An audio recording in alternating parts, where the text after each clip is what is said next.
Well, there's just something about the stock market that really bugs me. It never does what you think it's going to do.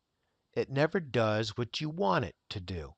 It does its own thing. And that's what's happening now. So let's take a look.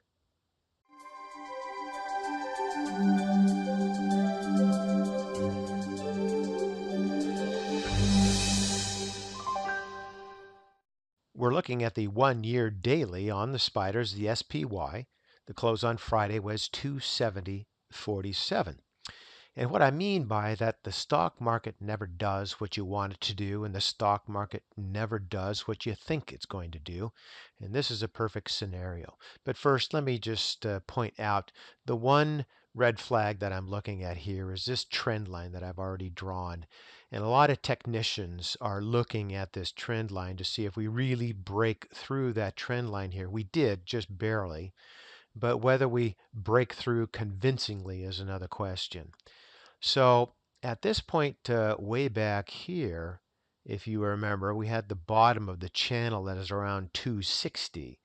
And the sell-off here, in my humble opinion, was pretty much technically driven. And I'm sure there's going to be some algorithms out there that were selling based on that level going below the 260. But I don't think that there was much fundamentally going on. Yeah, we always have bad news, and that can factor it in there. And you can always justify your move in the stock market by what's happening in the news on any given day. But for the most part, in my opinion, it was technically driven. So this, once we move above this trend line, I think that's going to be technically driven as well. So we need to watch that. Now, on the downside, if it doesn't make it through this trend line and continue on up, then there could be another sell-off. So we need to be mindful of that. I've been waiting for a pullback. I started seeing a potential pullback at this point here. It never happened simply because we had the comments by Fed Chairman Powell that basically stated that the Fed was going to be relatively easy in the money, and then the market took off. So I think that that news is starting to dwindle, but it's still affecting things. And we can go down and take a look at the Mac here, and you can see as well that point right here was when the Fed chair made the comments, and then the market went ahead and continued on up. So are we going to get this point here and this correction with the fast line moving through? Well, I hope so, but I'm not sure that that's going to happen because the market does what it wants to do. But in my opinion, I've been waiting for this, and hopefully it's going to do that. Roll over at this point there. Looking at the relative strength is also looks like it's topping somewhat. But is it going to roll over? Is it going to go below 50? Again, who knows? Is the stochastics going to come all the way down out of the overbought territory back down to the 50 level? Again, who knows? I think it's a possibility. I'm thinking that it's just slightly in the probability range over 50%. But again, I haven't been too correct here in the last couple of weeks or so. It's just something that you need to be cautious about because no need to go buying in there if we're going to have another breakdown in the market. Now, we did have the volume trending down. It's not going down as fast, but it's still sort of trending down in that fashion there. And then Williams, again, also looks like, in my opinion, is topping at this level here. It did come down below that negative 20 into the more neutral territory, but it could always spike back up. So it's in territory that the market's in territory that's going to be difficult to say what's going to happen. But looking at it, I still want to see a confirmation sell-off. Now, that's just one point. I'd like to see the market kind of sell off, as we've talked about, at some level, say maybe that 260. I don't know if it's going to go below 260 now, given news that's been built in, but I'd like to see a little bit of a sell-off.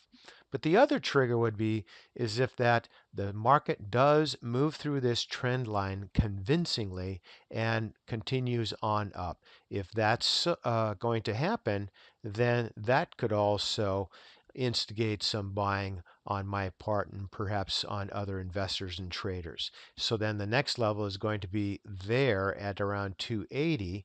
And if it moves above the 280, again, that's just going to be another stone in the foundation of an improving market. So we got a couple of different things to look at. And I can't really break out the probabilities of these. We did have a bit of a sell-off in the last couple, 3 days, but that can turn quickly when we're around these different moving averages. And we'd moved right through the 20 and the 50 and even through the 200. So things are looking better for sure. So at this point, we can continue. We could probably next week turn around again and continue heading on up. Or we could go sideways or we could go down. I'm going to give a 33% on each of those probabilities. I'm just going to have some more information waiting into next week. But if you're waiting to buy something, I would wait for a breakout, a strong breakout above this trend line. And you can even wait for a breakout above that 280 level. Again, this is the SPY. So you can wait for a breakout at that level before you buy. But as well, we've talked about a number of different stocks that you don't have to wait.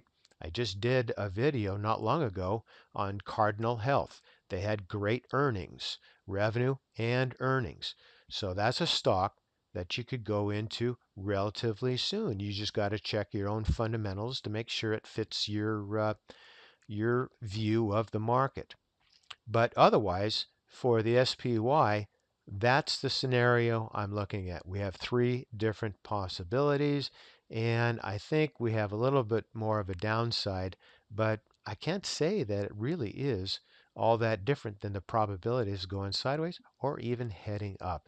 So I hate to leave you with such confusion, but that's the way it is, and that's the way I got to tell you it is.